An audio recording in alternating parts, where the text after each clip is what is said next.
حق تقاته ولا تموتن إلا وأنتم مسلمون يا أيها الناس اتقوا ربكم الذي خلقكم من نفس واحدة وخلق منها زوجها وبث منهما رجالا كثيرا ونساء واتقوا الله الذي تساءلون به والأرحام إن الله كان عليكم رقيبا يا أيها الذين آمنوا اتقوا الله وقولوا قولا سديدا يصلح لكم أعمالكم ويغفر لكم ذنوبكم ومن يطع الله ورسوله فقد فاز فوزا عظيما أما بعد. Chers frères et sœurs, bienvenue à vous tous en ce rendez-vous mensuel organisé par le local des jeunes. Et avant tout, en remerciant Allah subhanahu wa ta'ala avant tout de tous ses bienfaits, nous remercions notre imam, Cheikh Fouad, qui a psalmodié ces versets et qui nous a fait voyager à travers les paroles d'Allah subhanahu wa ta'ala, qu'Allah lui récompense et lui donne la plus grande des récompenses dans ce bas monde et dans l'au-delà.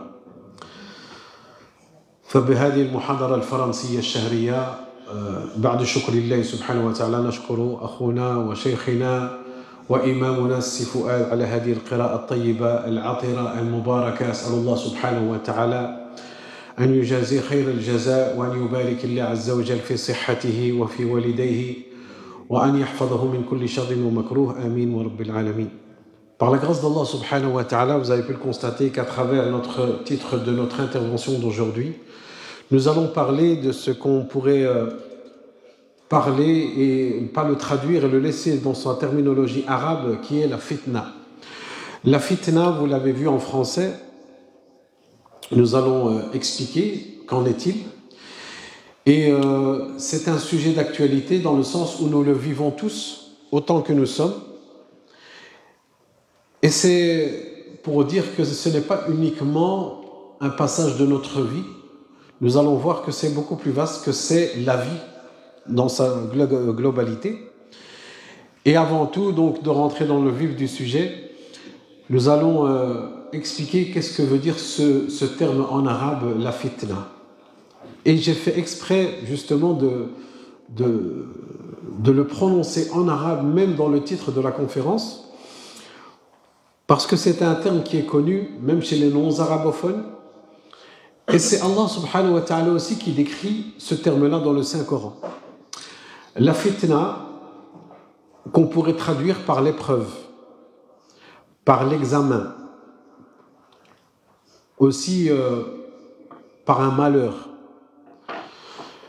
Et Allah subhanahu wa ta'ala, lorsqu'il décrit la fitna, il le décrit dans divers passages où il décrit, où Allah subhanahu wa ta'ala le décrit, à travers lorsque Allah subhanahu wa ta'ala nous interpelle, où il nous dit, Allah subhanahu wa ta'ala, pensez-vous que nous vous avons créé et que vous ne serez pas éprouvés? Donc la vie en elle-même, ne surtout pas croire qu'Allah subhanahu wa ta'ala nous a créés dans ce bas monde, il nous a donné de ses bienfaits et que nous allons vivre, nous allons boire, nous allons manger, nous allons pouvoir profiter de tous les bienfaits et nous allons mourir et c'est terminé. Non, au contraire. Allah subhanahu wa ta'ala nous a créés et il nous a donné de ses bienfaits.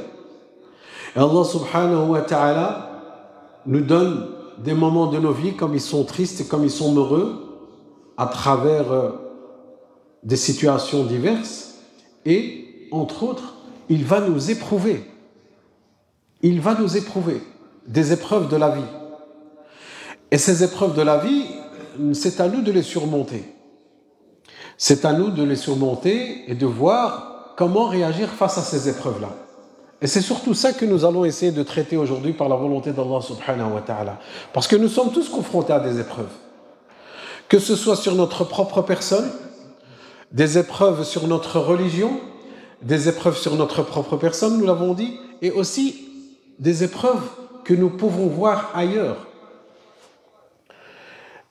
Et nous allons, Inch'Allah, par un premier temps, essayer d'expliquer ça brièvement et aussi répondre à vos questions que nous allons recevoir, Inch'Allah, que ce soit du côté des frères ou du côté des sœurs, que nous allons récolter par écrit, Inch'Allah ta'ala, vos questions.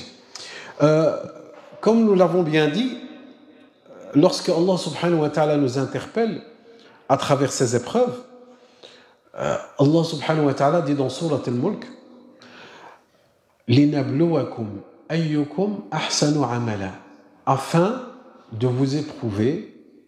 Al-Bala, c'est l'épreuve. L'épreuve ou le malheur qui pourrait vous arriver.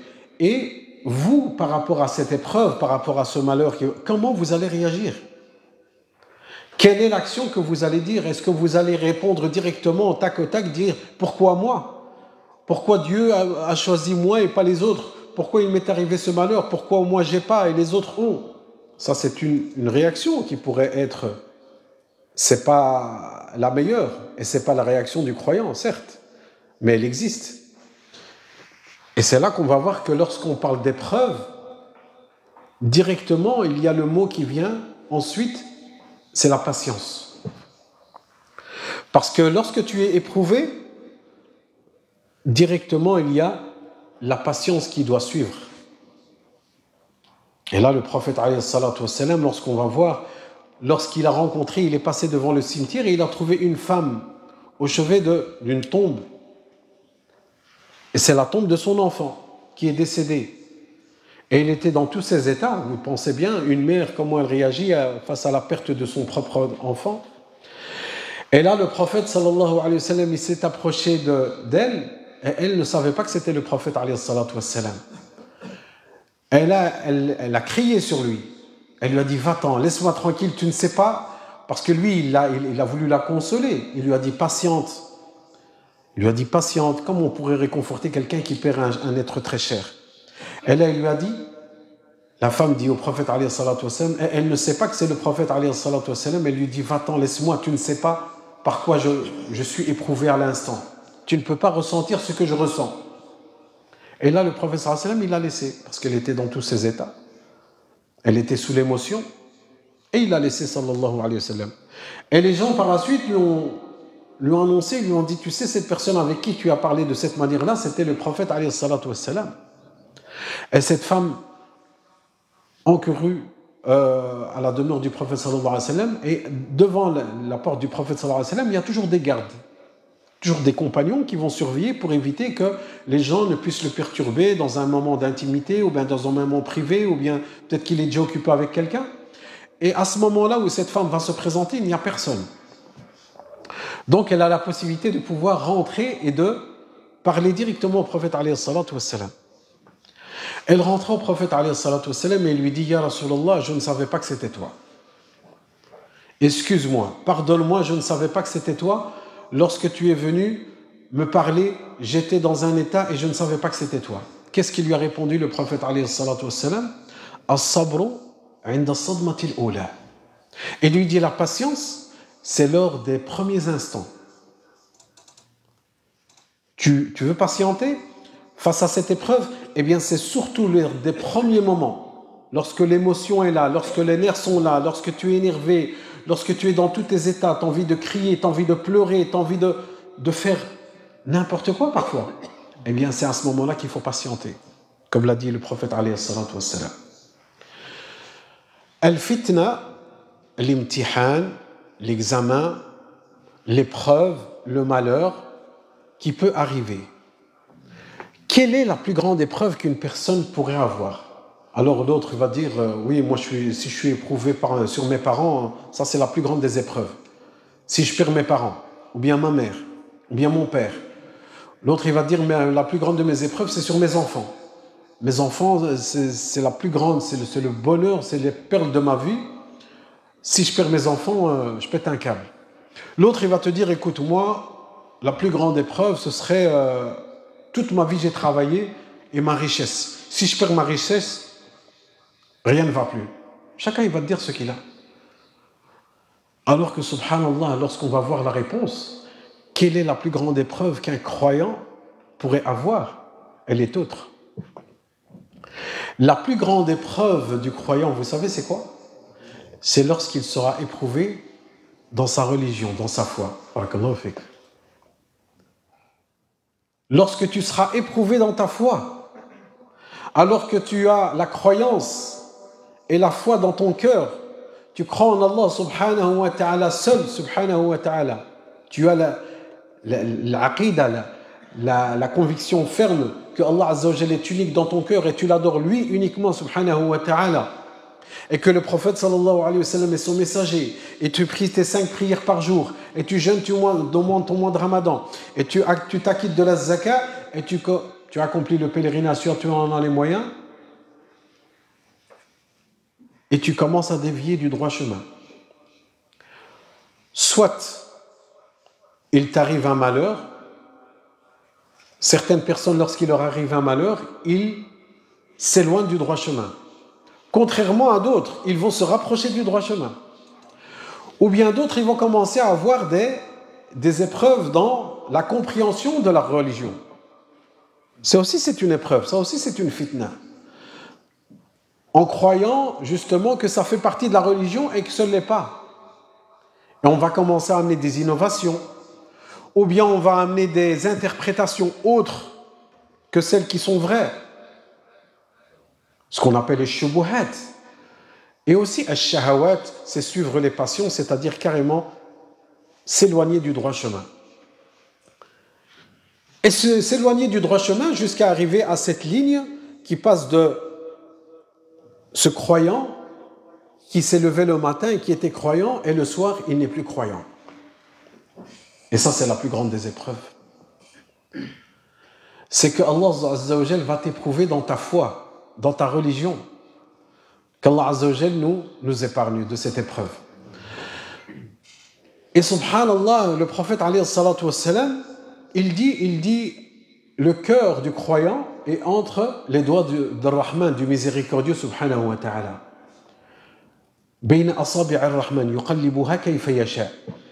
Le cœur du croyant sont entre les doigts du miséricordieux subhanahu wa ta'ala, et il change comme il veut subhanahu wa ta'ala.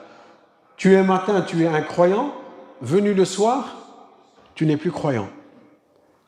Et tu vas voir d'autres personnes le matin, ce ne sont pas des musulmans, ce n'est pas un croyant, et le soir arrivé, il est croyant. C'est pour ça, chers frères et sœurs, il est d'une importance primordiale que lorsque, alhamdulillah, tu viens à la mosquée, tu pries tes prières et tu fais le nécessaire pour pouvoir accomplir et suivre la religion d'Allah subhanahu wa ta'ala, c'est d'invoquer Allah subhanahu wa ta'ala, de raffermir ta foi et de rester sur le droit chemin. Ce qu'on appelle en arabe al-thabat fi ad-din. Et le prophète alayhi salatu wassalam, il nous l'apprend à travers cette invocation. Ya muqallib al-qulub. Ô toi Allah, qui tourne les cœurs de tes serviteurs, de tes adorateurs, de tes créatures. Ya muqallib al-qulub, thabbit qalbi ala dinik. Garde mon cœur, garde ma foi sur ta religion, la religion de la droiture. Parce que personne d'entre nous ne peut se permettre de garantir la foi correcte et de pouvoir la garder jusqu'à sa mort. De garder la ilaha illallah Muhammadur Rasulullah jusqu'à ses derniers instants de vie. Parce que c'est ça le challenge, c'est ça le défi de nous tous. Tu dis la ilaha illallah Muhammadur Rasulullah maintenant, mais donne-moi la garantie et tu ne pourras pas me la donner. De garder la ilaha illallah Muhammadur Rasulullah jusqu'à ta mort. Et la ilaha illallah Muhammadur Rasulullah, tu veux mourir avec la ilaha illallah Muhammadur Rasulullah? Tu veux mourir avec? Eh bien, vis avec et à travers la ilaha illallah Muhammadur Rasulullah. Tu veux mourir avec la ilaha illallah Muhammadur Rasulullah? Eh bien, vis toute ta vie à travers la ilaha illallah Muhammadur Rasulullah. Tout simplement. Tu penses que tu vas faire les 400 coups et tu vas faire de ta vie ce que tu veux et tu vas aller tous les interdits d'Allah, tu vas les accomplir, toutes les obligations, tu ne vas pas les faire et tu veux à la fin, Ya Allah, fais en sorte que je meure sur la ilaha illallah Muhammadur Rasulullah. Non. Ce compagnon qui s'est présenté au prophète alayhi salatu wassalam et qui lui a demandé une demande très noble, il lui dit Ya Rasulallah sallallahu alayhi wa sallam, invoque Allah, invoque Dieu, afin que j'accède au paradis. Ce compagnon, lorsqu'il demande ça au prophète sallallahu alayhi wa sallam, pourquoi il demande ça au prophète sallallahu alayhi wa sallam? Parce qu'il sait très bien que le prophète sallallahu alayhi wa sallam, ses invocations sont exaucées. Qu'est-ce qu'il lui a répondu le prophète alayhi salatu wassalam? Il lui dit A'inni, a'inni, aide-moi. Donc, tu me poses une question, tu me fais une demande. Eh bien, pour répondre à ta demande, je veux bien répondre à ta demande, mais aide-moi justement à répondre à ta demande à toi. A'inni bi kathrati sujud. Aide-moi à répondre à ta demande en multipliant, toi qui m'as demandé, en multipliant les prosternations. C'est-à-dire, tu veux accéder au paradis? Eh bien, elle a un prix. C'est quoi son prix? Eh bien, de multiplier les prosternations, c'est-à-dire l'adoration d'Allah subhanahu wa ta'ala.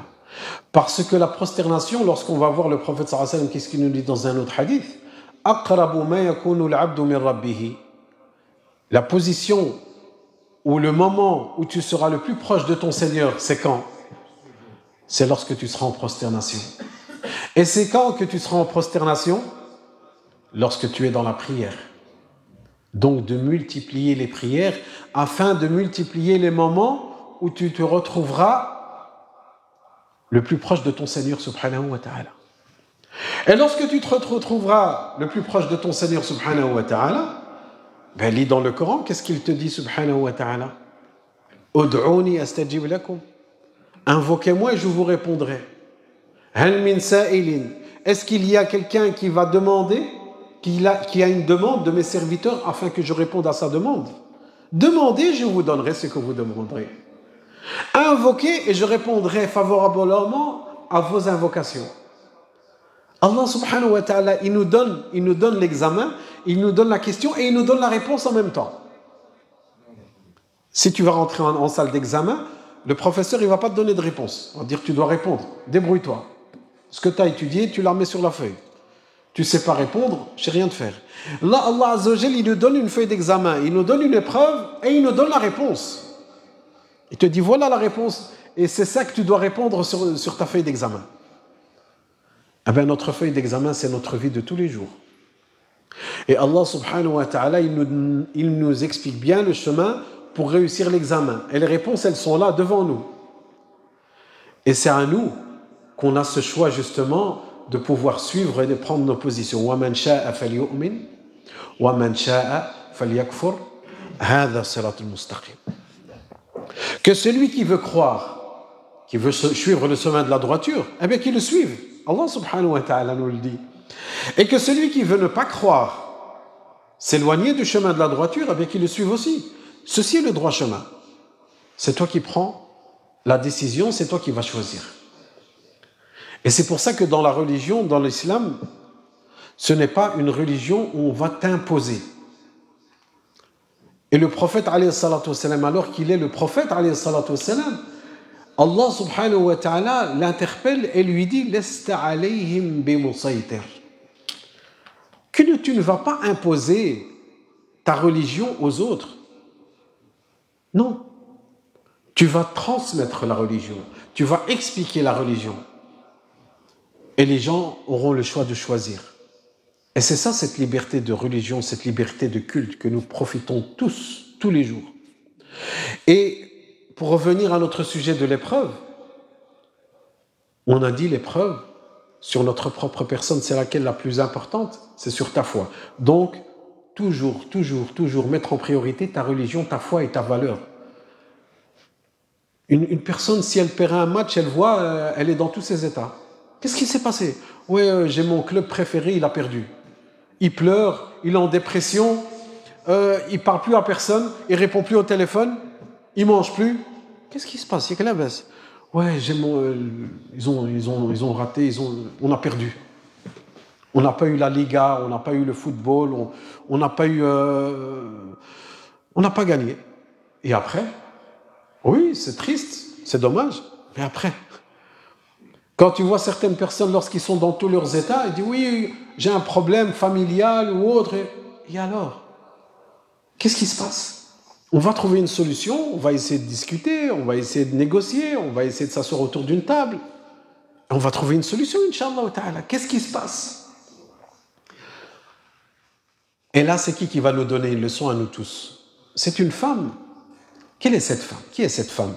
C'est la femme du compagnon Omar ibn al-Khattab al-Farouq radiyallahu anhu. Omar ibn al-Khattab, il a eu un différend avec son épouse. Et il s'est énervé dans tous ses états et il a commencé à la menacer. Son épouse, radiyallahu anha. Et il a commencé à la menacer, je vais te faire et je vais te faire, voilà ce qui va t'arriver. Qu'est-ce qu'il lui a répondu? Qu'est-ce qu'il lui a répondu? Elle lui a dit, tout ce que tu vas me faire, est-ce que ça va changer ma religion? Est-ce que ça va toucher à ma foi profonde? Et Omar ibn Khattab, et là il reprend ses esprits, il était dans tous ses états, il était nerveux, mais là dès qu'il a entendu la foi de ton frère en islam, de ta sœur en islam, de son épouse, il lui a dit, mais non, en aucun cas, ta foi elle est sacrée, elle est à respecter, elle est à préserver. C'est ça qui fait que cette foi qu'on a dans notre cœur, qui fait qu'on est des croyants, et qui fait que c'est à travers cette foi et la miséricorde d'Allah Azza wa Jal qu'on rentrera au paradis. Qu'est-ce qu'elle lui dit, radiyallahu anha, à son mari, Omar ibn Khattab? Alors que c'est un compagnon et c'est le deuxième calife, normalement c'est lui qui donne des leçons. Et là c'est son épouse qui va lui donner une leçon. Et elle la donne à nous tous en vérité. Elle lui dit, fais ce que tu veux. Tant que ma foi est préservée, rien de grave n'est arrivé. Tant que ma foi est préservée et que rien va lui arriver, qu'est-ce qui va arriver? Et c'est là que c'est comme ça qu'on doit réfléchir aujourd'hui. Quand tu es éprouvé, tu as des malheurs, tu as des problèmes, tu n'arrives pas à dormir, tu prends des calmants, tu prends des médicaments, tu cherches une solution et autres, mais assis-toi et fais un état des lieux, un constat. C'est quoi qui t'arrive? Pourquoi tu es dans tous ces états? Voilà, j'ai un problème familial, j'ai un problème financier, j'ai un problème avec mon patron, j'ai un problème avec mes enfants, mais ma foi, ma religion, elle est là. Ben, alhamdoulilah. Ben, je vais aller faire mes ablutions et je vais prier 2 unités de prière et je vais me diriger vers Allah subhanahu wa ta'ala. C'est lui qui va m'ouvrir toutes les portes, la facilité. Mais si tu commences à douter, est-ce que Dieu y existe comme beaucoup de nos frères et sœurs? Aujourd'hui, nous sommes en 2023, même des frères et des sœurs qui sont très cultivés, alhamdoulilah, et qui ont un très beau niveau d'études, ils viennent et ils me posent la question, ils me disent Dieu, Allah, est-ce que ça existe vraiment? Ça, c'est une grande épreuve. Ça, c'est une épreuve énorme où il faut tout arrêter, où il faut prendre les choses très au sérieux. Et ça, c'est un message aussi aux parents. Si tes enfants ont un échec scolaire, ou bien il n'a pas eu son bac, son CESS, ou bien si il n'a pas réussi, par exemple, une activité ou une autre, tu es dans tous tes états, tu vas crier, les punitions et autres, mais s'il te dit, est-ce que Dieu existe? Oh, mais ça fait rien, ça va le passer. Ou bien, tu sais quoi, moi la prière, ça ne m'intéresse pas. Eh bien, Oumi, moi, il ne faut pas plus me parler de Ramadan, il ne faut plus me parler. Là, je me rappelle, subhanallah al-adim, de parents qui sont venus me voir, leur fille, qui est à l'université, et on était à l'approche du mois de Ramadan. Et leur fille est venue, et quand je vous dis cette fille, c'est une fille, qu'on me dit, une fille de la maison. Une fille qui est bien éduquée, alhamdulillah, qui ne connaît que l'université et la maison. Très bien, très beau comportement exemplaire. Elle est très bien avec ses parents, jamais de problème, jamais de soucis, rien du tout. C'est vraiment l'enfant exemplaire. Mais cet enfant, cette jeune fille, lorsqu'elle rentre tous les jours à la maison, elle rentre dans sa chambre, elle s'enferme, et voilà, elle étudie, elle a Internet et autres. Et elle est venue chez ses parents, à l'approche du mois de Ramadan, elle a dit, mes parents, Abi, Ummi, cette année, je ne vais pas jeûner. Et les parents, bon, le père était un peu gêné. La mère, elle dit, peut-être je comprends. Dans quel sens? Peut-être qu'elle a des règles, elle a ses règles, peut-être qu'elle voilà, elle est excusée islamiquement qu'elle ne va pas jeûner, parce que c'est haram de jeûner pour une femme qui a sa période. Elle dit, non, ça ne m'intéresse pas de jeûner. Pourquoi? Elle dit, non, au fait, l'islam dans son entièreté, ça ne m'intéresse plus. Cette fille, elle a eu le courage, alhamdoulilah, de venir à ses parents et de leur expliquer. Et elle a eu ce courage, dans le mauvais sens, bien sûr, mais voilà, il est là, De le dire à l'approche, elle sait que le ramadan il va arriver, voilà, il y a tarawih, il y a le sahour, il y a le se lever, al-fajr, la prière, multiplier l'adhkar, les bonnes actions, le ramadan et tout. Alors moi j'aime que ce soit clair maintenant, il ne faudra pas me dire tout ça parce que moi ça ne m'intéresse pas et je ne vais pas le faire. Eh bien certains parents, lorsqu'ils sont confrontés à leurs propres enfants, hein, c'est même pas les enfants des autres, oh khair, Inch'Allah, ça va lui passer, c'est une crise d'adolescence, ma'lish. Mais c'est très grave. On ne dit pas que... parce que d'autres, ils vont aller dans l'extrême. T'es plus ma fille, je ne te reconnais plus, tu peux prendre tes bagages, tu sors de la maison, tu passes plus une nuit à la maison. Comme ça, il y en a qui vont aller même dans ce sens-là. Et ça, bien sûr, c'est condamnable. Au contraire, de chercher les causes. Pourquoi cette personne en est arrivée à ce stade-là? Parce que c'est un cheminement. Quelqu'un qui n'est pas proche d'Allah subhanahu wa ta'ala, quelqu'un qui est insufflé, parce que cette fille, c'est quoi qu'on a vu par la suite? Eh bien, elle était sur Internet, elle était en contact avec une secte qui a commencé à lui faire un bourrage de crâne, ils lui ont lavé le cerveau, et c'est tout, elle a été prise. Mais pendant tout ce temps-là, ça ne s'est pas fait en un clic. Ça ne s'est pas fait du jour au lendemain. Où tu étais à ce moment-là? C'est pour ça que les mamans, elles doivent être proches de leurs filles. Parce qu'il y a cette complicité entre les filles et les mamans. Les papas, ils doivent être proches de leurs enfants, de leurs garçons. Les enfants en général, mais cette complicité, elle est encore plus proche. Et tu veux être proche de ton fils parce qu'il joue au foot ou bien il est bien dans le sport que tu aimes bien, que tu aurais aimé faire quand tu étais petit, tu n'as pas su le faire. Eh bien, sois aussi proche de lui. Prends-le avec toi à la mosquée. Traduis-lui le sermon du vendredi. Fais des débats à la maison avec tes enfants afin de discuter. Et laisse-les parler. Laisse-les discuter. Il y en a qui vont, s'ils vont discuter de telle ou telle chose dans la religion, ah non, ça c'est hchouma, il ne faut pas parler de ça. Ou bien ils vont parler de quelque chose, des attributs d'Allah subhanahu wa ta'ala, des choses qui existent dans la science religieuse, l'aqidah, sur les attributs d'Allah azza wa jal, où est Allah, à quoi il ressemble, est-ce qu'on va tous aller en enfer, qu'en est-il des enfants qui vont aller, est-ce qu'ils vont aller en enfer au paradis, des non-musulmans et autres, comment vivre dans une société où il y a des musulmans, des non-musulmans. Non, c'est pas tes affaires fixes, hchouma. C'est pour vraiment déplacer le problème. Mais ces personnes, si tu ne sais pas répondre, au moins, présente-les à quelqu'un qui soit compétent, qui puisse les répondre. Mais tu les jettes comme ça, et demain, ils vont rencontrer quelqu'un sur Internet, parce que c'est Internet. Ah oui, c'est pas dans les mosquées que ça se passe. Dans les mosquées, au contraire. Si ces jeunes se rendaient dans les mosquées, parce que c'est toujours les mosquées et les prédicateurs qui sont visés du doigt. Ah non, on le sait très bien, et tout le monde le sait. Même la sûreté de l'État le sait très bien, que le problème, le fléau chez nos jeunes, la fitna dans leur religion ou bien dans leur pensée, dans leur idéologie, elle vient d'Internet. Elle vient de très loin, parfois de très loin. Et ce sont ces idéologies qui sont imprégnées et qui sont transformées. Pour certaines idéologies, ça arrange tout le monde, sauf le croyant, où ces jeunes vont être égarés. Il y en a que ça arrange, que les jeunes soient égarés. Ah oui, il y en a que ça arrange. Il y en a qui n'aiment pas voir les jeunes assidus dans leurs prières, jeûner le lundi et le jeudi, garder la barbe, les sœurs qui vont garder le hijab, ça les dérange.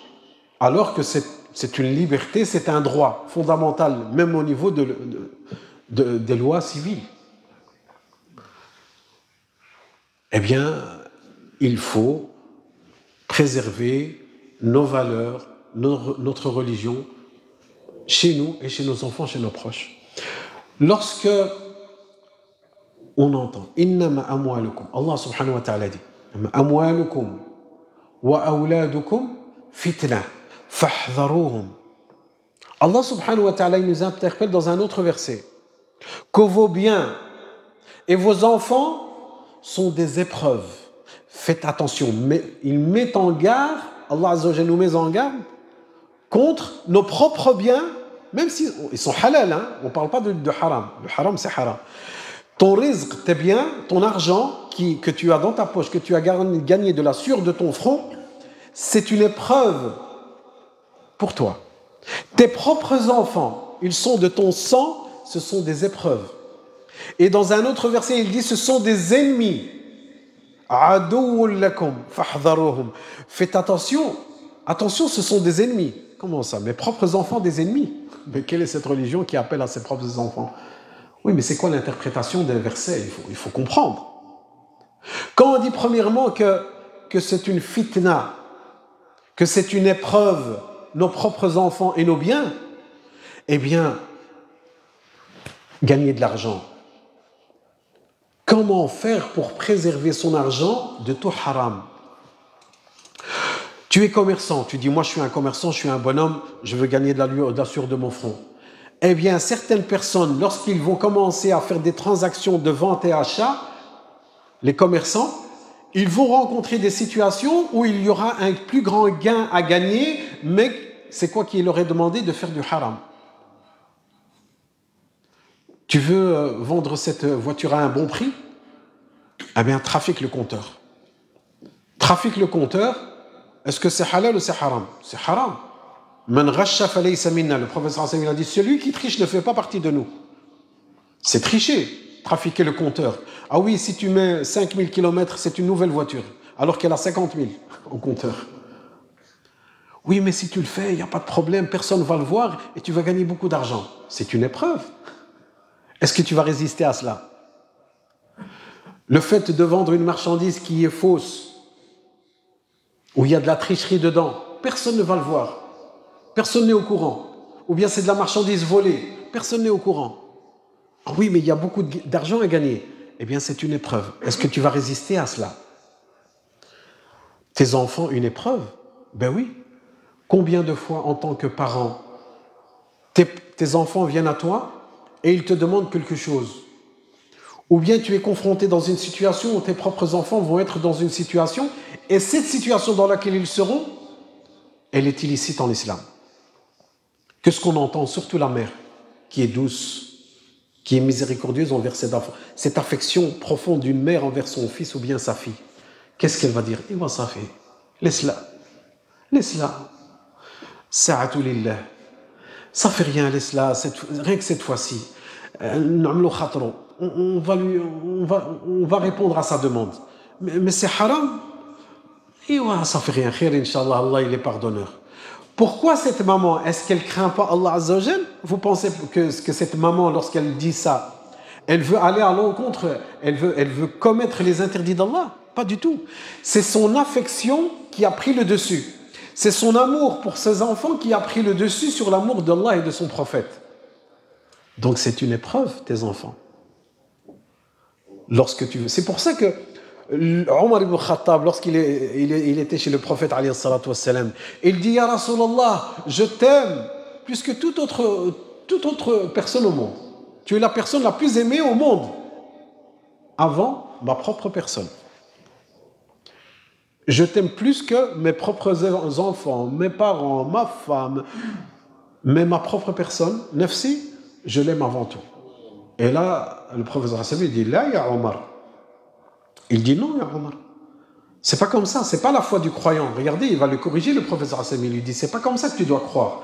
La croyance la vraie croyance du musulman, c'est quoi? C'est que tu aimes Allah et son prophète plus que toute autre chose dans le monde, et même ta propre personne. C'est-à-dire que si tu es éprouvé, tu as une épreuve, tu as un examen. On a parlé, le fitna, que c'est un examen. C'est un examen. Cet examen, c'est quoi? Eh bien, tu es confronté à deux choix. Le choix de répondre à la demande de tes enfants, c'est un interdit en islam. Le prophète sallallahu alayhi wa sallam l'a interdit. Il l'a déconseillé. Allah subhanahu wa ta'ala déteste. Même que c'est pas, on va pas dire que c'est haram makruh, on va dire que c'est détestable auprès d'Allah. Et tu as ton enfant en face de toi. Ou bien ton mari. Ou bien ta maman.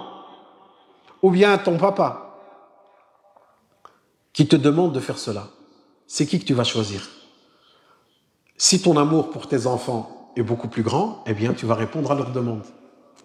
Et si l'amour d'Allah et de son prophète est beaucoup plus grand, eh bien tu vas dire à ton enfant non. Tu ne vas pas répondre à sa demande.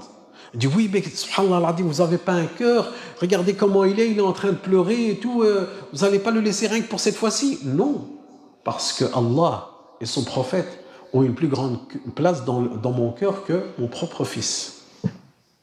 Oui, c'est ça l'aqidah qu'on essaye d'inculquer dans nos cœurs. C'est lorsque tu vas voir Allah et son prophète en amour qui va être prioritaire dans tout ce que tu fais, eh bien tu ne vas pas être éprouvé même si c'est tes propres enfants. Il y a certaines personnes, si leur maman elles viennent, ils peuvent rien refuser à leur maman. Mais c'est haram. Non, c'est le walida, je peux rien lui refuser. Comment ça rien lui refuser? Même si c'est haram. Et ouais, c'est bien qu'Allah me pardonne. Hein. J'ai un bon cœur, Allah il voit ce qu'il y a dans les cœurs. Non, c'est pas comme ça que ça se passe.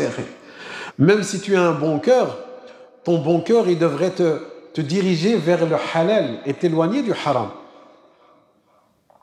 Donc Allah arda alaykoum, toujours avoir la fermeté dans sa foi, ne pas être remporté. Et certaines personnes, subhanallah al-adim, dès qu'il y a une vague, dès qu'il y a une épreuve, ils sont partis avec. C'est tout. Ils sont là, on les voit à la mosquée, ils sont assidus dans leur prière, ils sont droits, du chemin de la droiture. Un citoyen, masha'Allah, un citoyen musulman modèle. Mais dès qu'il y a une épreuve, un fait divers, une actualité, une catastrophe dans le monde, c'est tout, il se transforme et il est pris. D'autres sont tout à fait perdus. Il te dit, moi je ne sais plus quoi croire.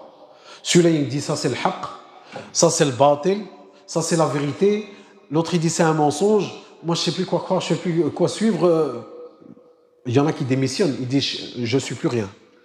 Cassez pas la tête, moi j'étais très bien dans la rue. Restez avec vos problèmes. Et d'autres, comme des pirouettes, dès que la première vague va venir, il va la suivre. Et c'est pour ça qu'il faut être ferme. Qu'est-ce que dit le prophète alayhi salatu wassalam par rapport à cela? Premièrement, Allah subhanahu wa ta'ala, et là on a pu l'entendre à travers les versets que notre imam Sifouad a psalmodié, qu'Allah le récompense.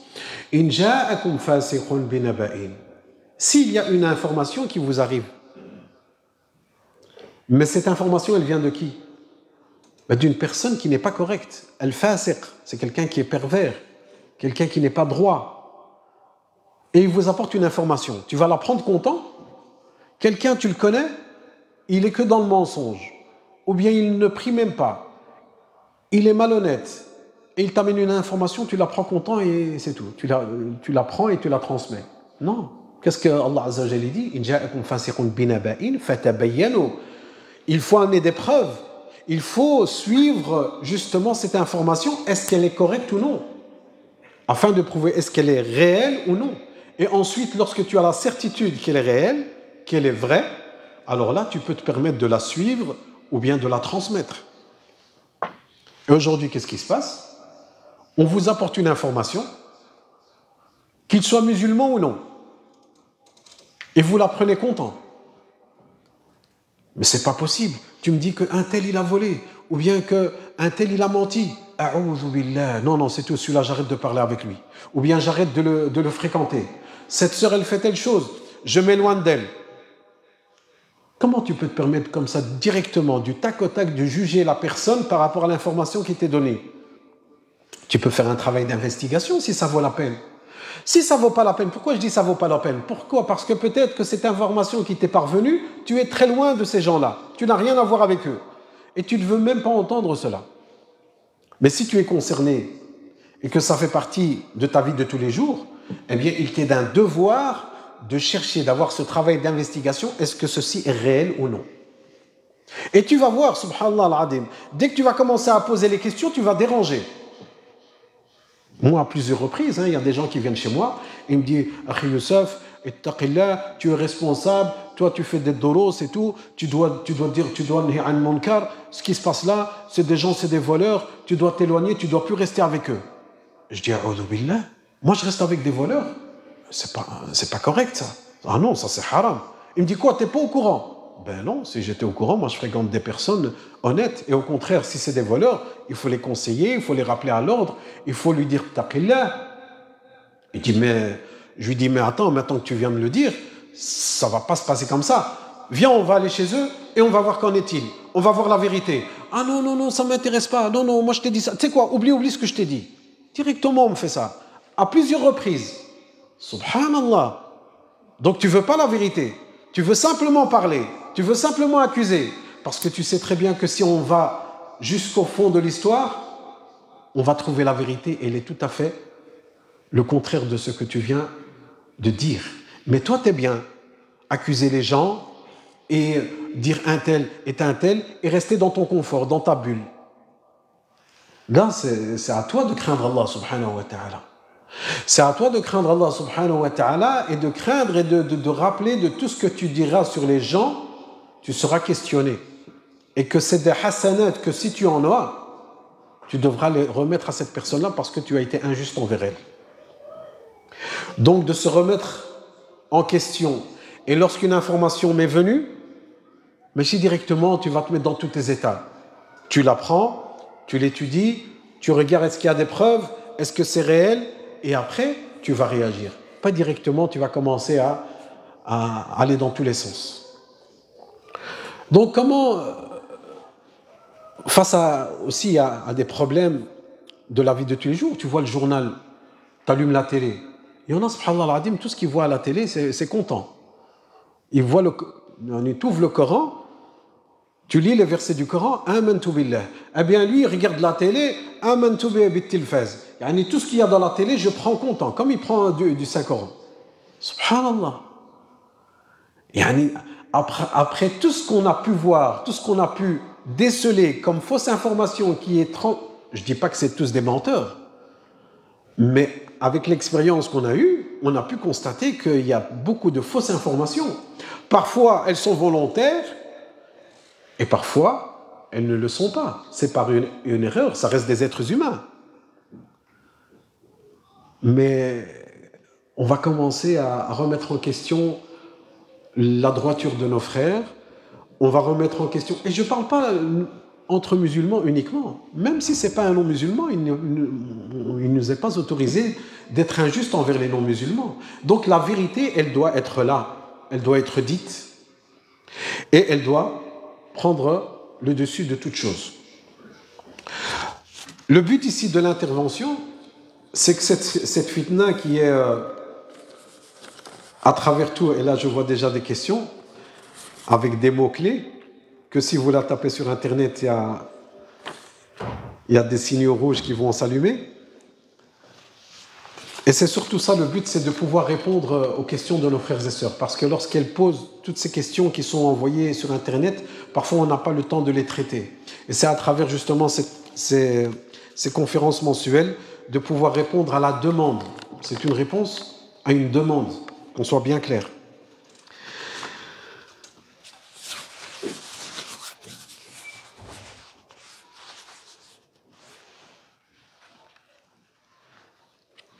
Alors, on me pose ici, est-ce que les épreuves du présent peuvent être les conséquences du passé? Si oui, comment s'en détacher?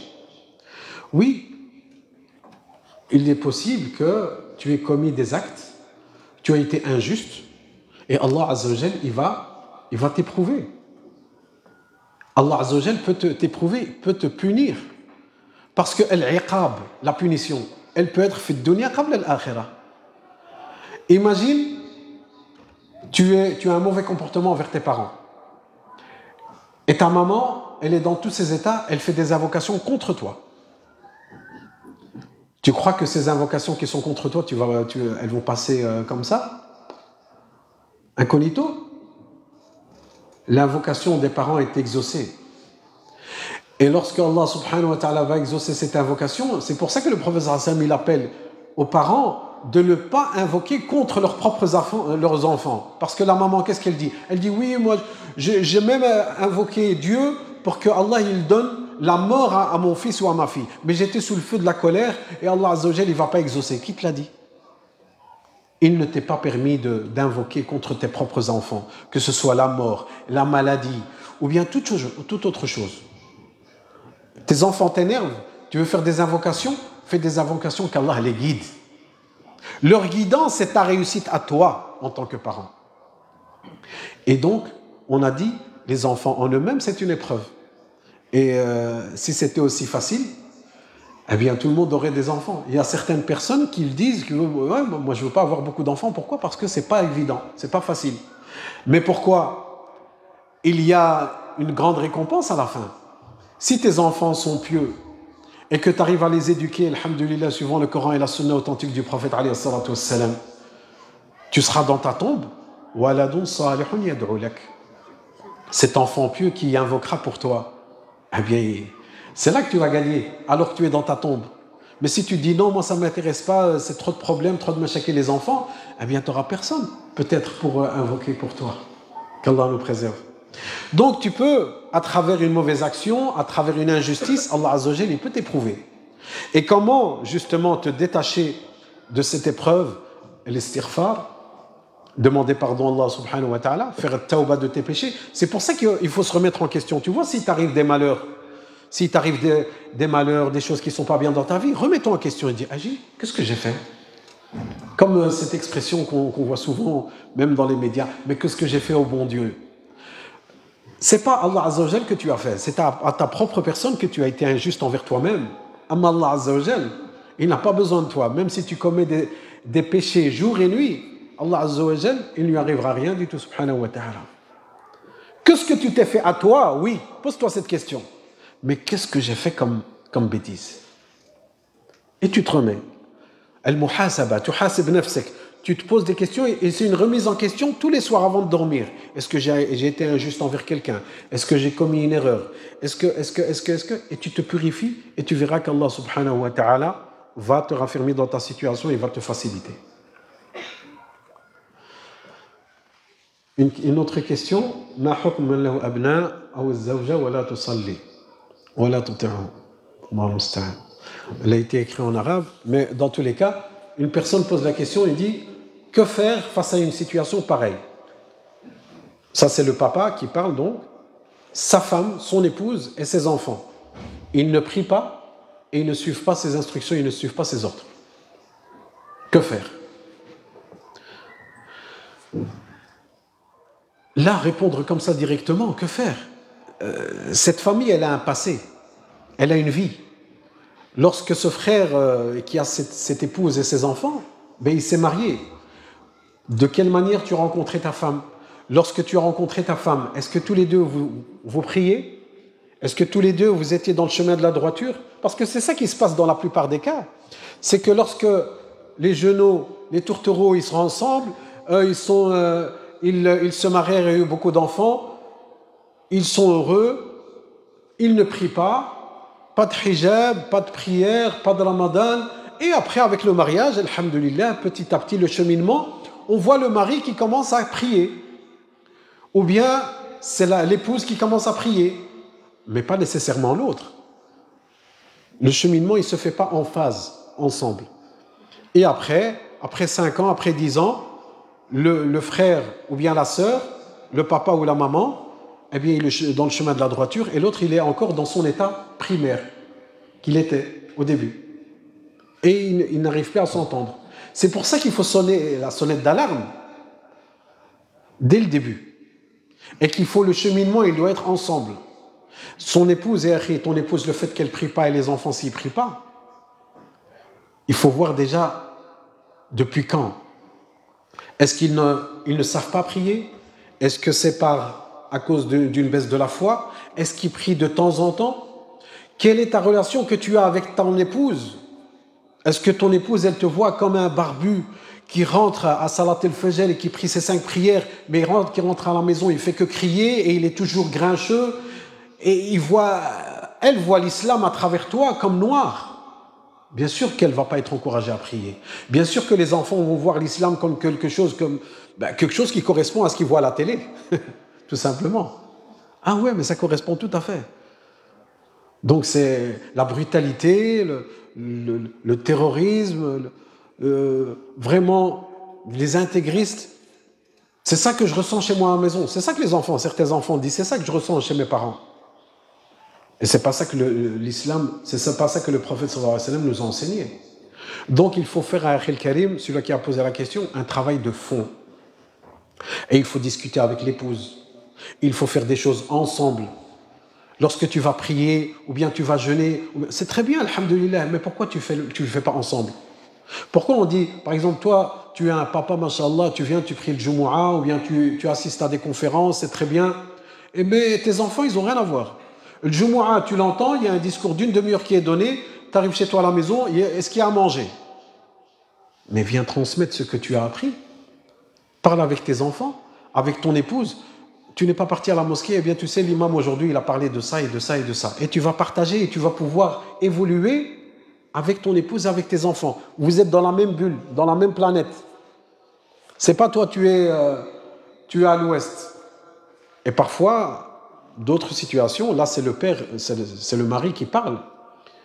Mais dans certaines autres situations, c'est la femme qui est dépassée. Elle a un mari qui est alcoolique, qui fait qu'aller dans les bars, dans les cafés, dans les jeux de paris. Et elle prie, elle craint Allah Azza wa Jal, et parfois lui, il va lui interdire, il va dire retire-moi ce hijab, tu me tapes la honte. Donc ça, c'est une difficulté. Et ça, c'est l'épreuve dans quoi? Dans la religion, et ça, c'est la plus grande des épreuves. Qu'Allah Azza wa Jal fasse en sorte que cette épouse et ses enfants reviennent à la prière, et qu'Allah Azza wa Jal les guide, et tu invoques Allah subhanahu wa ta'ala, barakallahu fik. Invoque Allah subhanahu wa ta'ala, ad-du'a, mukhul ibada. L'invocation, elle sera, incha'Allah ta'ala, la cause de leur guidance par la volonté d'Allah subhanahu wa ta'ala. Je suis très mal dans mon cœur à cause de ma fille de 18 ans qui dit qu'elle est devenue catholique. Quel comportement dois-je adopter à son égard? Elle veut son autonomie et aller vivre toute seule. Et qu'est-ce que je dois faire? C'est une épreuve. On ne dit pas que c'est une petite épreuve. Non, non, c'est une épreuve. Et ça, c'est l'une des plus grandes épreuves qu'Allah Azza wa Jal protège nos enfants. Et comme on a dit, cette fille qui est devenue catholique ou bien qui a changé de religion, il faut bien qu'on l'entende, c'est une réalité. Beaucoup de parents disent mais non, c'est un cas isolé ou autre. Non, non, ça peut arriver à n'importe qui d'entre nous. Mais est-ce qu'elle a été bien informée? Quelles ont été ses fréquentations? Est-ce qu'on lui a inculqué justement, dès le bas âge, une éducation islamique, une éducation spirituelle, où elle a pu faire la part des choses? Ou bien elle a simplement suivi ce qui se fait, ce qu'on voit dans les médias? Ou bien ce qu'on lui a dit à gauche, à droite, dans les journaux? C'est surtout ça qu'il faut voir, son cheminement à elle, comment elle est arrivée à ce moment-là. Et pourquoi elle est vivre toute seule? Parce qu'elle a changé de religion. Même si elle a changé de religion, garde-la auprès de toi. Fais en sorte qu'elle reste auprès de toi, ne la laisse pas partir. Elle ne fera que s'éloigner encore plus. Et même, là maintenant, dans la question, elle est devenue catholique. Même en étant catholique, en aucun cas, sa religion, ou bien sa nouvelle religion, qu'Allah nous préserve, qu'Allah la préserve, sa nouvelle religion l'appelle à délaisser ses parents. Il n'y a pas de religion, qu'on soit bien clair. Il n'y a aucune religion qui appelle à délaisser ses propres parents. Qu'ils soient juifs, qu'ils soient chrétiens, qu'ils soient musulmans, il n'y a aucune religion qui appelle à délaisser ses parents. Donc de garder ta fille auprès de toi et de le rappeler, de faire intervenir des personnes qui pourront, inch'Allah ta'ala, discuter avec elle. Elle a beaucoup de questions. Elle s'est posé beaucoup de questions pour arriver à ce résultat-là. Et donc, il faut faire un travail de fond par la volonté d'Allah subhanahu wa ta'ala. Et c'est une preuve, voilà. À toutes ces personnes qui disent « Oui, vous cassez la tête, vous arrêtez de faire des conférences en français ou bien des interventions dans les mosquées et autres. » Nos jeunes, mais s'ils ne trouvent pas où prendre la religion, eh bien, ils vont aller sur Internet. Ou bien ils vont entendre un autre discours et ils vont s'éloigner de la religion d'Allah subhanahu wa ta'ala. Ou bien ils te disent « Ouais, moi j'ai pas d'enfant, ça ne me concerne pas. » Mais l'islam ne t'appelle pas à être égoïste. Quand on parle des enfants, ce n'est pas nécessairement nos enfants, c'est nos enfants de la communauté qu'Allah Azza wa Jal les préserve.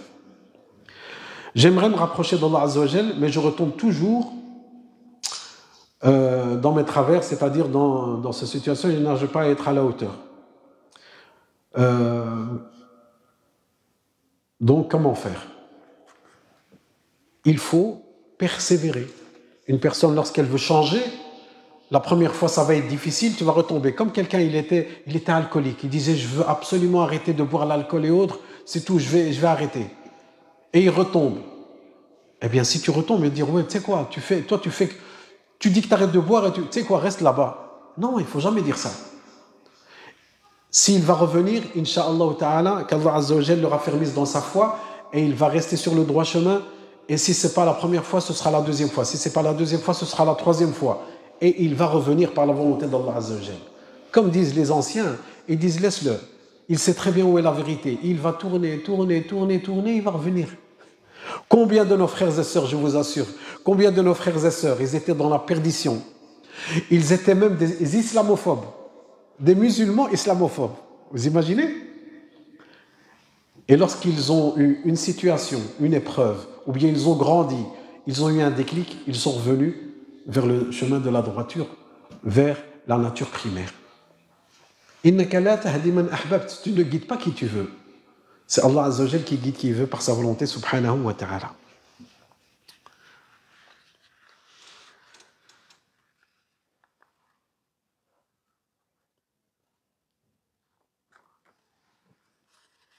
Est-ce que l'école est une épreuve? Ça, c'est une bonne question. Celui-là, il n'aime pas l'école. Ben, si tu n'aimes pas l'école, Allah t'a éprouvé à travers l'école. Et comme on a dit, si c'est une épreuve pour toi, eh bien, patiente.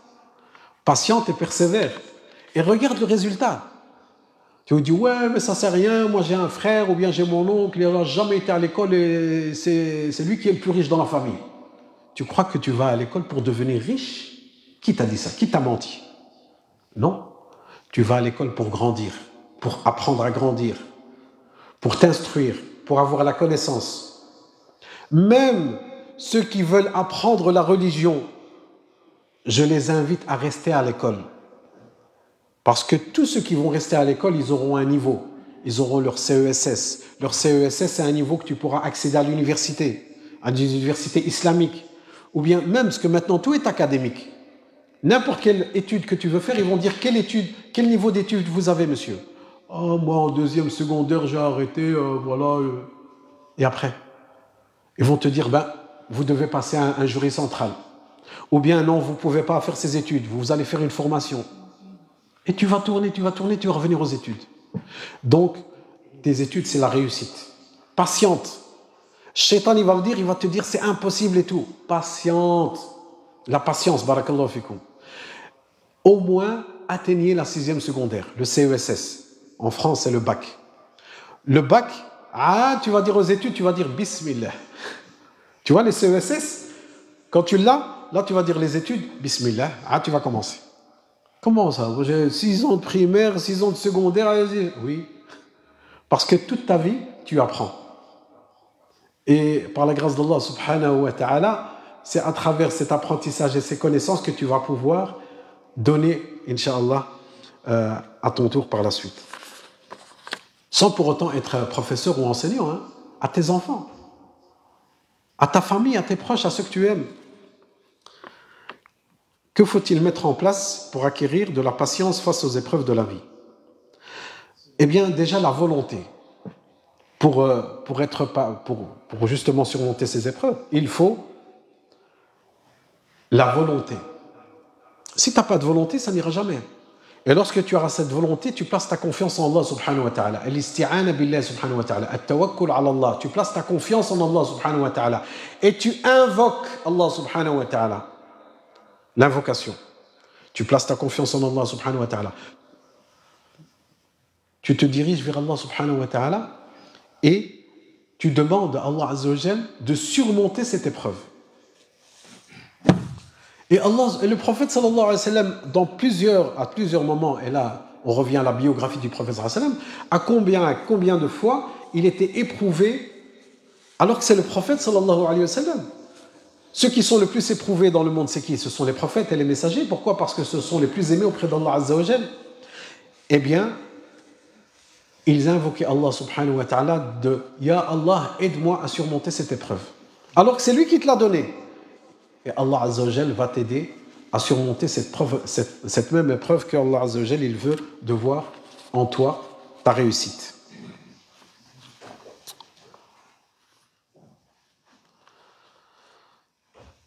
Comment savoir que la vie sur terre est un défi d'Allah azza wa jal?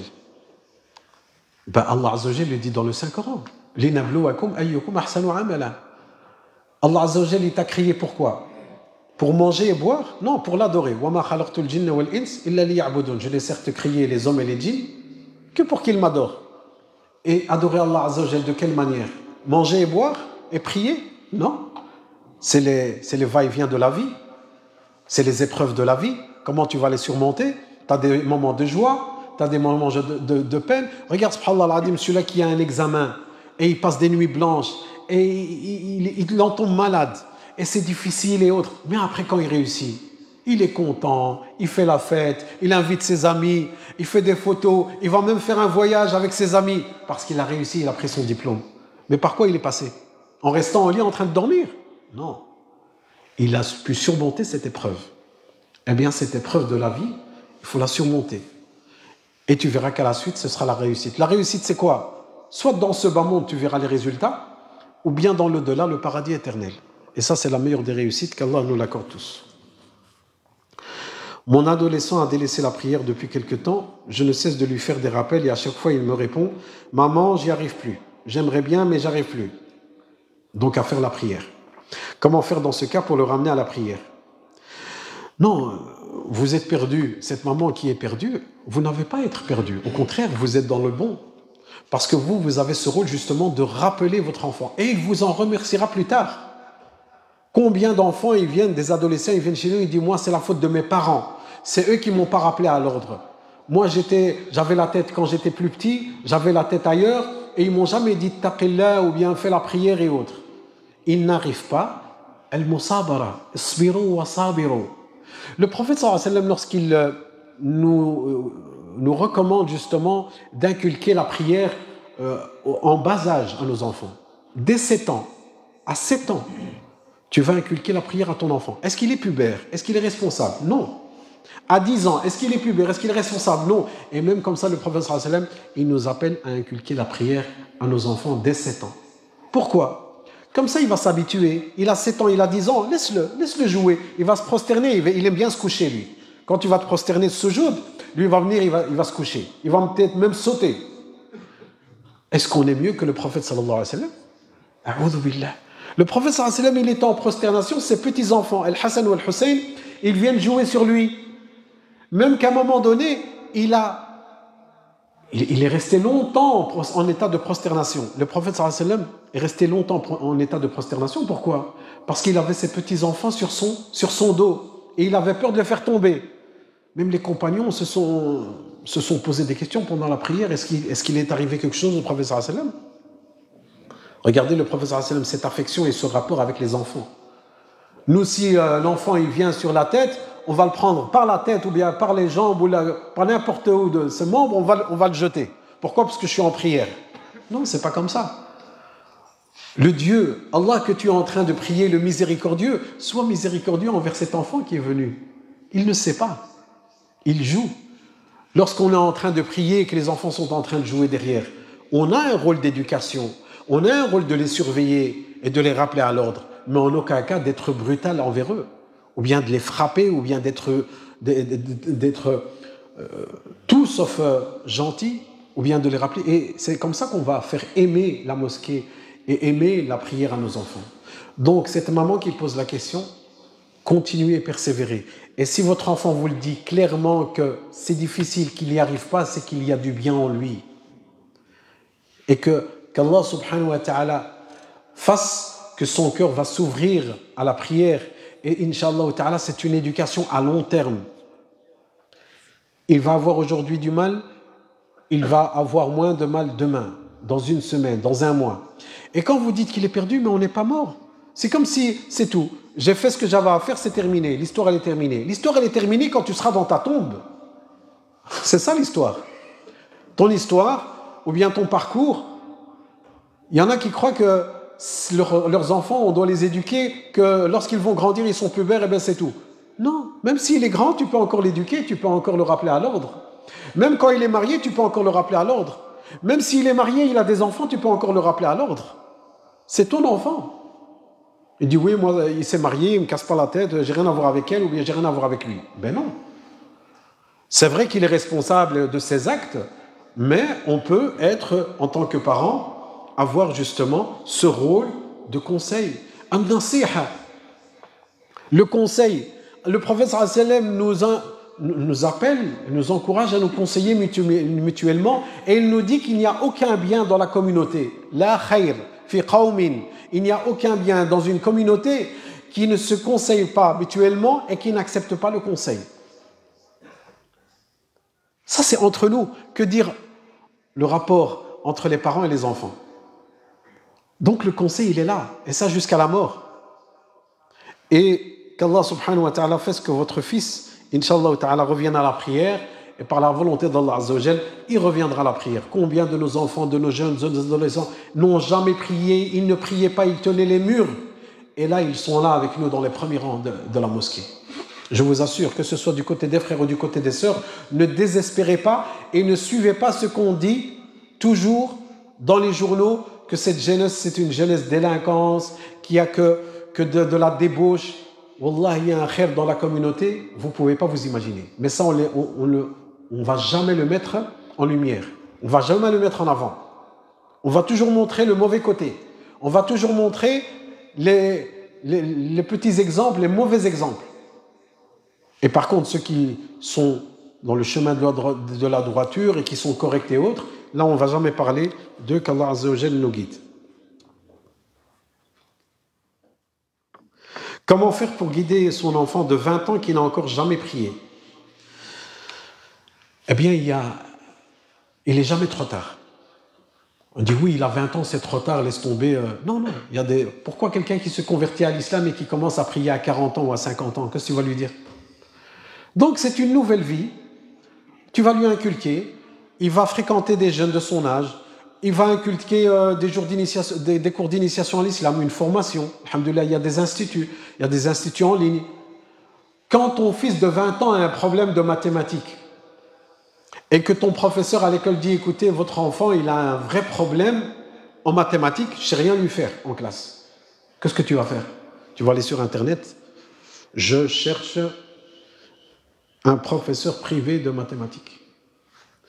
Oui, je voudrais un professeur privé, je veux quelques heures pendant la semaine pour mon fils pour qu'il puisse remédier justement à ses lacunes en mathématiques. Oui, c'est 40 € de l'heure, 50 € de l'heure. Oui, je paye, il n'y a pas de problème.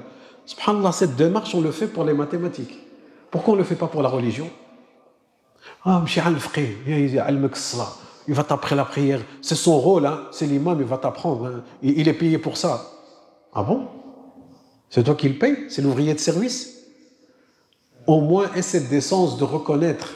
Si toi, tu n'arrives pas à lui inculquer ou à lui enseigner, apporte-lui quelqu'un qui a la science, un professeur, un prédicateur, un imam, qui va lui apprendre la prière.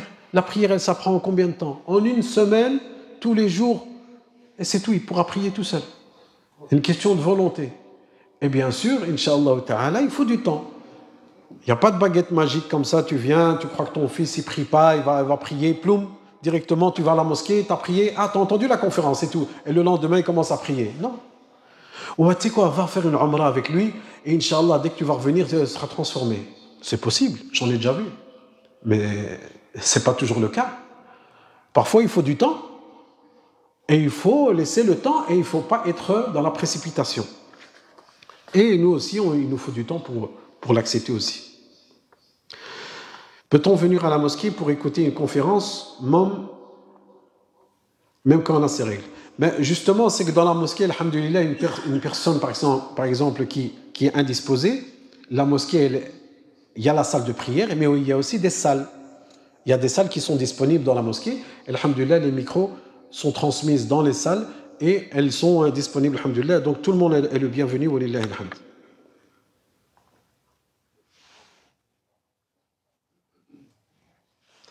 Comment faire la distinction avec le châtiment d'Allah Azza wa Jal lorsqu'il nous punit et lorsqu'il nous éprouve pour nous laver de nos péchés? Pourquoi faire la distinction? Pourquoi dire, est-ce que ça c'est une épreuve d'Allah ou bien c'est qu'Allah... Pourquoi tu ne te dis pas tout simplement que tous les deux vont ensemble?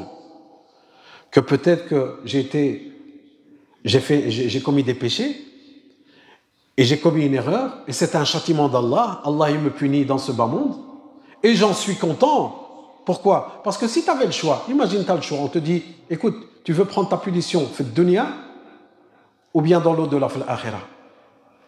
Fais de dunya, même si tu as un châtiment, on va dire, tu as une punition, combien tu vas vivre? Tu dis, ouais, je vais vivre encore 20 ans, 30 ans, 40 ans, 50 ans. Dans l'au-delà, combien tu vas rester? C'est la vie éternelle après. Il n'y a plus de stop. Ici, il y a un stop. Donc, si tu vas choisir, le châtiment de ce bas monde, il est vraiment minime. Et si c'était à choisir, et on n'a pas le choix, c'est pas nous qui choisissons, c'est Allah Azza wa Jal qui choisit par sa miséricorde. S'il a choisi de te donner ta punition dans ce bas monde, remercie Allah Azza wa Jal et raffermis ta foi et fais la tawba, repentis-toi et raffermis-toi et prends un nouveau départ. Et sache que tu seras purifié de tes péchés lorsque tu vas surmonter cette épreuve. Parce que purifier tes péchés, à travers l'épreuve, à travers la maladie, tout ça, ce sont des moyens de se purifier. Et bien sûr, les autres actes d'adoration, comme la umrah, le hajj, la prière. Lorsque tu fais ta prière, tu purifies. Lorsque tu fais tes ablutions, certes, il y a de l'eau, tu utilises de l'eau, mais tu te purifies aussi. Allahumma ja'alni min at-tawwabin wa ja'alni min al-mutatahhirin. Oh Allah, lorsque tu fais tes ablutions, qu'est-ce que tu dis? Oh Allah, fais en sorte que je fasse partie de ceux qui se repentissent et aussi des purifiés. Tu te purifies de quoi? Mais des saletés, bien, mais de tes péchés. Qu'Allah Azza wa Jal nous purifie de nos péchés. Amin ya Rabbil Alamin.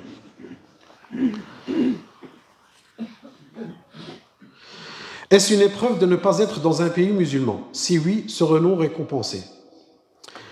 Écoute, le fait d'être dans un pays musulman ou non musulman, tout est relatif. Combien de musulmans vivent dans des pays non musulmans et ils peuvent jouir de leurs droits et vivre leur foi et leur religion avec toute liberté et avec toute concentration, alhamdulillah, au contraire de quelqu'un qui vit dans un pays musulman. Et vice-versa. Chacun est éprouvé, pas par rapport au pays dans lequel il est. Il y en a qui ont directement, je veux vivre dans un pays musulman, pourquoi? Oui, je veux entendre le adhan. Tu sais, tu viens quelques minutes avant l'adhan à la mosquée, tu vas aussi entendre l'adhan dans la mosquée. Hein? Est-ce que tu crois qu'en entendant l'adhan, c'est ça qui va faire en sorte que tu vas te sentir mieux? Eh bien, ta conception de la foi musulmane est très restreinte. Parce que la foi musulmane n'est pas limitée à l'adhan uniquement. C'est très important, c'est bien. Mais ce n'est pas parce qu'il n'y a pas l'adhan que rien ne va plus. La plus grande preuve, tous ces musulmans qui vivent dans des pays où il n'y a pas l'adhan à l'extérieur. Est-ce que c'est pour autant qu'il n'y a pas de pieux entre ces gens, ces frères et sœurs? Par exemple, ici en Belgique, dans la communauté musulmane, est-ce qu'on entend l'adhan dans les rues? Non. Est-ce qu'on peut dire qu'il y a une baisse de foi chez les gens? Est-ce qu'il n'y a aucun pieux dans la communauté musulmane? Il y a des gens qui ne craignent pas Allah Azza wa Jal, c'est tous des gens qui sont éloignés? Pas du tout. Il y a certaines personnes qui vivent ici en Europe où ils ont parfois des comportements de compagnons, mais je n'exagère pas. À travers leur foi, à travers leur pratique. Et il n'y a rien, et ils ne vont en aucun cas à l'encontre des lois du pays. Parce que la liberté de culte, la liberté de pensée et de foi, c'est un droit fondamental. Et c'est ça qu'il faut préserver. Il faut jouir de cela, justement. Donc, toutes ces personnes qui, tous les jours, vont dire « oui, c'est mieux de vivre dans un pays non musulman », la plupart des gens que j'ai entendu dire ça, ils ont toute leur vie, ils ont parlé de ça, et après 20 ans, 30 ans, ils sont toujours à leur même place. Ils font que répéter le même discours. Alors que s'ils auraient utilisé leur salive et leurs énergies pendant toutes ces années-là dans la pratique religieuse et dans l'accomplissement de leur foi et dans le cheminement correct de leur foi, ils auraient beaucoup gagné. Il y a certains, leur discours, dans tous les débats, dans tous les livres qui vont... Est-ce qu'il faut absolument vivre dans un pays musulman? Est-ce que c'est une obligation? Est-ce qu'on est dans le péché? Est-ce qu'on est dans l'obligation? Est-ce que el-hijra, on doit faire la hijra, on ne doit pas faire la hijra? Après 20 ans, tu as étudié Surat al-Ma'ida, Surat al-Baqarah, tu as étudié quelque chose du Saint-Coran? Non. Tu as étudié des hadiths du prophète sallallahu alayhi wa sallam afin de pouvoir mettre en pratique la sunna du prophète sallallahu alayhi wa sallam? Non. Tu pries Salat al-Fajr à la mosquée? Non. Tu fais quoi? Tu perds ton temps. Si tu vas... il y a des gens qui font la hijra, pas pour la religion, pour dunya. Il y en a qui vont jusqu'au Canada. Moi, je connais des personnes, ils ont trouvé un contrat de travail et ils vont aller au Canada. Ils vont aller vivre dans les moins 30 degrés. Pourquoi? Est-ce qu'on leur a dit, oui, c'est du fondamentalisme, c'est des fous de Dieu et tout? Non, oui, c'est normal, il a trouvé un contrat de travail, il va aller, c'est une expérience de la vie et tout. L'autre, il va aller en Australie. Moi, je connais un frère, il va aller en Australie. Qu'Allah lui facilite. Et pourquoi, subhanallah al-azim, lorsque quelqu'un veut voyager pour préserver sa religion ou bien pour avoir une petite expérience personnelle de sa religion, c'est un fou? C'est aussi quelque chose qui peut être fait. Mais c'est quelque chose de privé. C'est quelque chose dont on ne peut pas imposer ça aux gens. Et si tu veux le faire, alhamdulillah.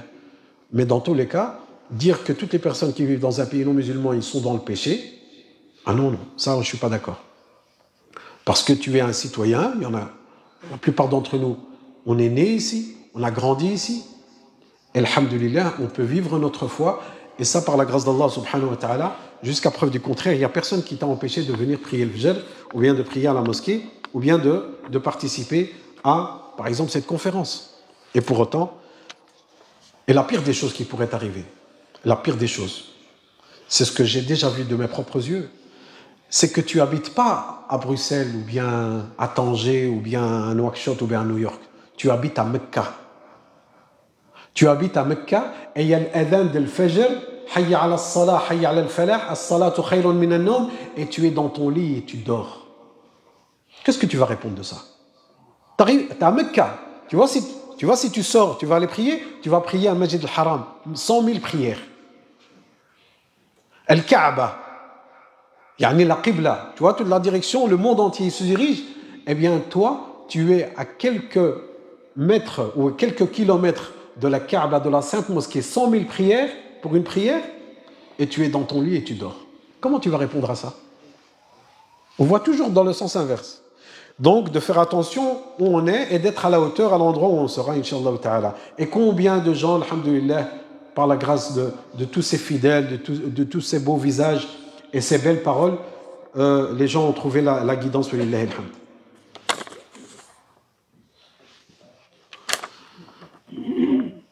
On va terminer, Inch'Allah ta'ala, avant l'adhan.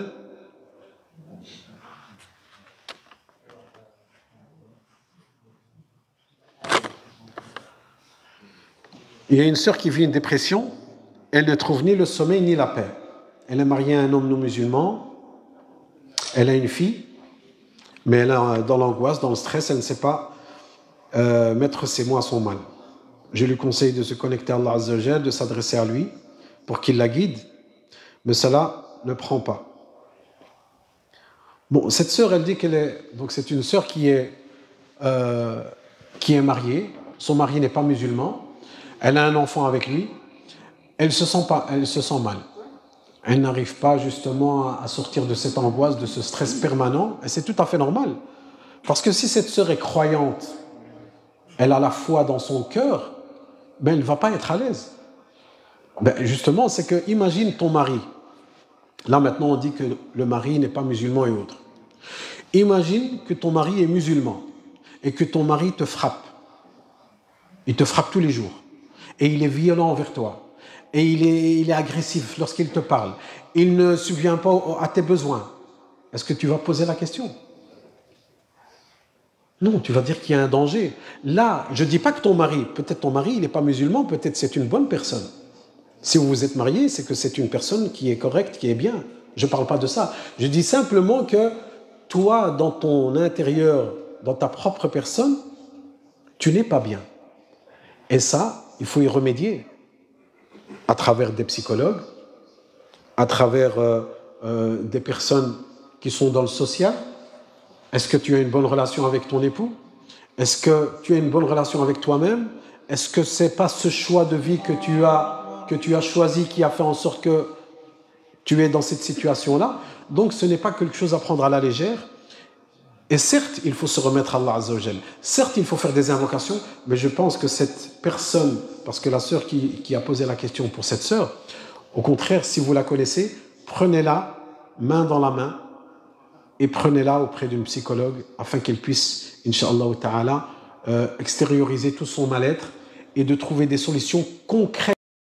Parce que quelqu'un, même son mari qui n'est pas musulman, s'il veut le meilleur pour son épouse, il faut trouver une solution. Il faut trouver une solution à cette situation-là. Il ne faut pas dire non, t'as qu'à divorcer ou qu'autre. Non. le mari, il y a toute une histoire, il y a des professionnels qui sont à l'écoute de ces gens-là, et il y a un service social qui doit s'occuper de ces personnes qui sont dans ces situations-là, qu'Allah Azza wa Jalla nous préserve. Et sans aucun doute, pour terminer, comme vous pouvez le constater, à travers ce que nous pouvons voir dans les journaux, ou bien ce que nous pouvons voir dans la vie de tous les jours, parfois on essaie toujours de trouver un coupable. Ah, ce qui se passe en Palestine, c'est à cause de l'imam. Ah oui, j'ai déjà entendu ça, c'est l'imam. C'est lui-même, il ne parle pas, il ne fait pas des doigts avec nos frères palestiniens et tout. Donc c'est de sa faute. Subhanallah al-Adim. C'est comme si la doua, elle était uniquement pour l'imam.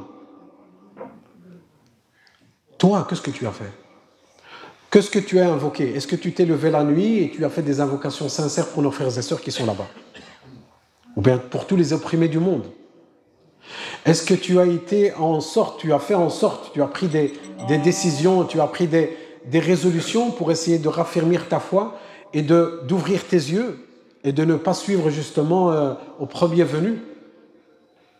Et c'est ça, on terminera par ça, Inch'Allah ta'ala, c'est que lorsqu'on est dans une situation, lorsqu'on est face à une épreuve, que ce soit dans notre communauté, que ce soit à l'extérieur, que ce soit à l'étranger, que ce soit ici, il faut rester serein, il faut être responsable et il faut faire ce qui va être raisonnable.